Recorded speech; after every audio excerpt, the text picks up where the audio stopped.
Friends, I want to welcome you to this service of remembrance, an annual part of our observance of homecoming weekend, a time when we remember the members of the Warren Wilson community who have gone before, whom we have lost in the past year. We also typically, under normal circumstances, spend time remembering those giants who are laid to rest right here in the cemetery. As I always say, the people after whom the buildings are named. We are not able to do that this year, but we are glad to be able to continue with this sacred tradition, this service of remembrance. Glad that you are joining us here today. I am Steve Runholt, the pastor of the Warren Wilson Presbyterian Church. My colleague, the Reverend Dr. Brian Ammons, chaplain of Warren Wilson College. Welcome to this service of remembrance.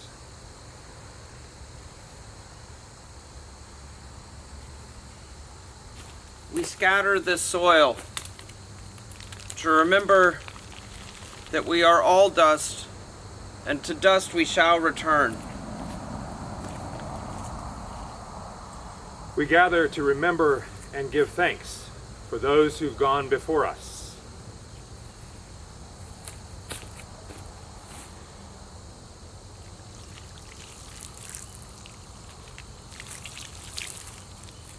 We pour this water on the rock to remember that the flow of life goes ever on.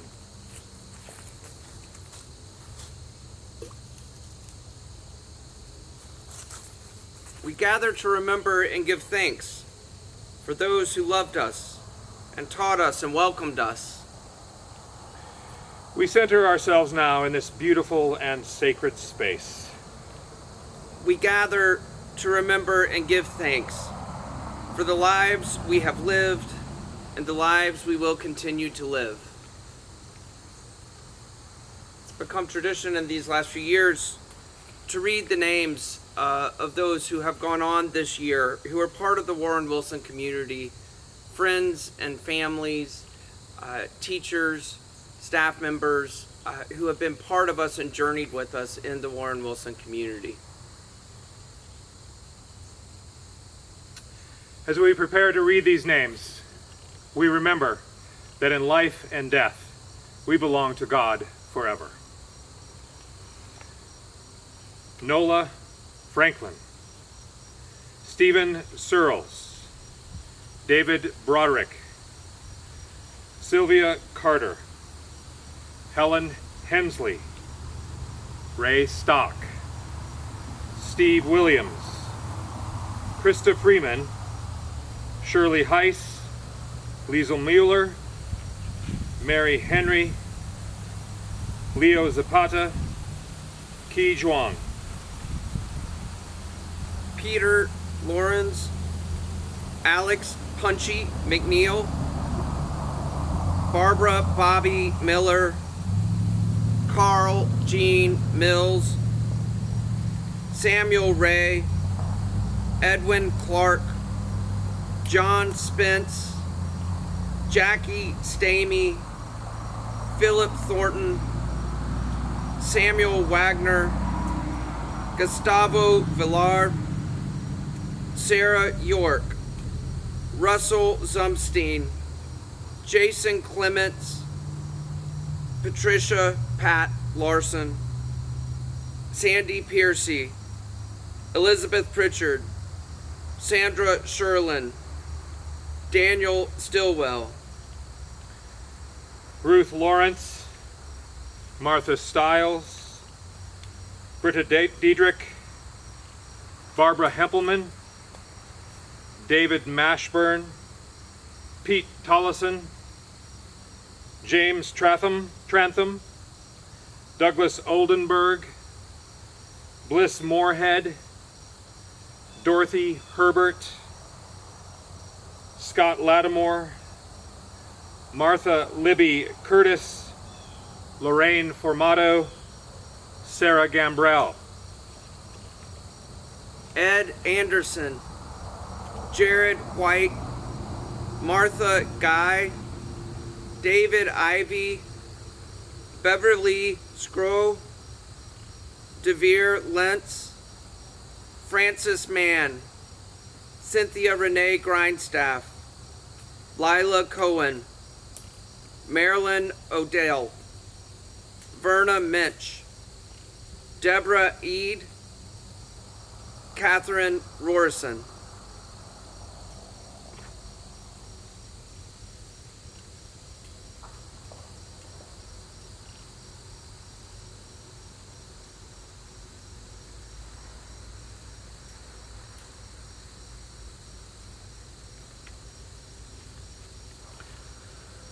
Customarily at this service, those who gather, we spend time remembering and sharing words of remembrance and gratitude for the people who are laid to rest here and the influence they had on our lives.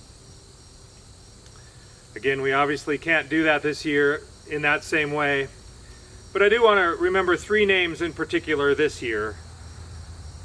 These are people who ordinarily in recent years have been part of this circle. Pat Larson, Ray Stock, Barbara Hempelman.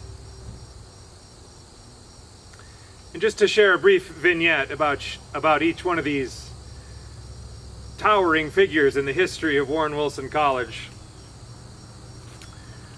I said this, I think, at the service of celebration, the small service of celebration and remembrance we had for Pat on the porch of the fellowship hall, all of us wearing masks, all of us keeping appropriate distance from one another. But I said that from the time that I arrived at Warren Wilson Presbyterian Church in 2005, in the 15 years that followed, Pat served on every committee possible, and well before, in the decades before I arrived, she served in virtually every role there was to serve at the college, to the point, I said, where she served in just about every role aside from president of the college and pastor of the church.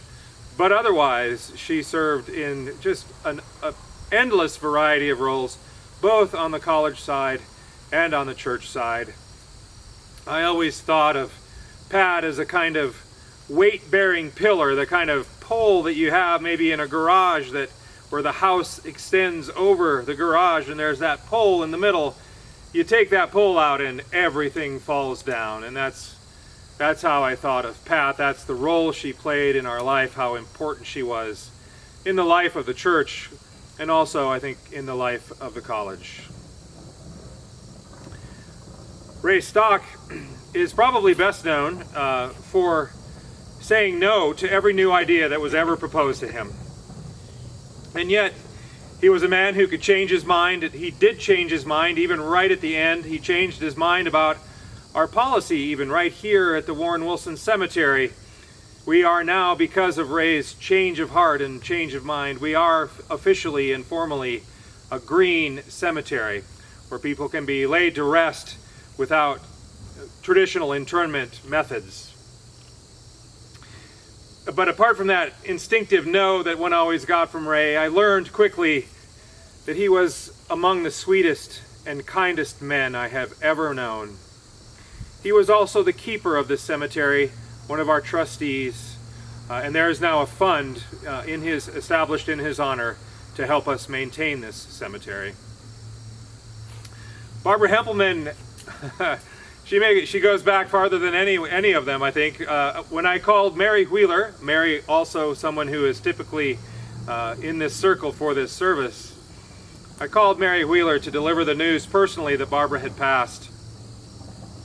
And she said, "Oh no," she said, "I first met Barbara when my father, as most of you will know, Arthur Bannerman, when my father took me to meet Barbara at the train station in Swannanoa." And yes, apparently there was a train station in Swannanoa at one time.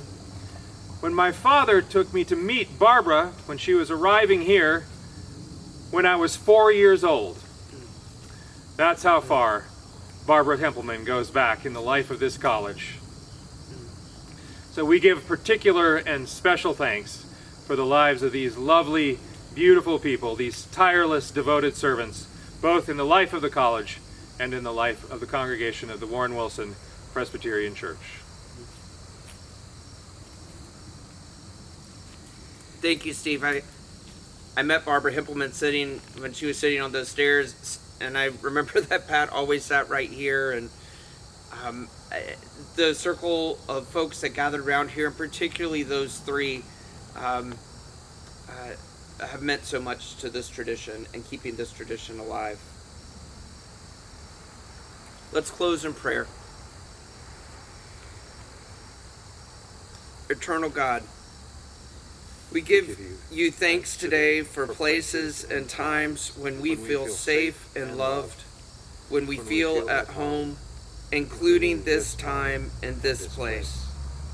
Thank you for the gift of friendships that have endured over time and across distance, and for the chance to renew them in person, for people whose love and presence in our lives makes our joys more joyful and our sorrows easier to bear. Wherever we may be from, whatever may have brought us here today, we give thanks for teachers and counselors and coaches and mentors who helped us become ourselves, whose love and grace and forgiveness serve to guide us into the lives we were born to live. Amen. Peace be with you.